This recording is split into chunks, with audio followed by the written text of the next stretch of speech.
Prasti metodai dažnai remiasi šviesos sumažėjimu, kai planeta praskrieja priešais žvaigždę, arba labai tiksliu žvaigždės judėjimo matavimu, kai jie traukia aplink besisukanti planeta. Tačiau mikrolęšio metodas yra visiškai kitoks. Jis reikalauja išmanimo, jis reikalauja kantrybės ir šiek tiek kosminės sėkmės. Reikia, kad vienoje linijoje išsidėstytų žvaigždė, kur yra šaltinis, ir lėšiojantis objektas.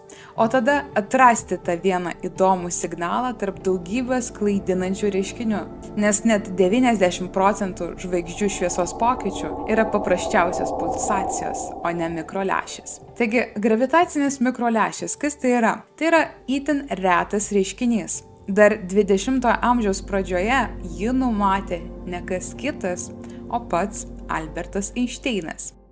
Toks reiškinys įvyksta, kai masyvus kūnas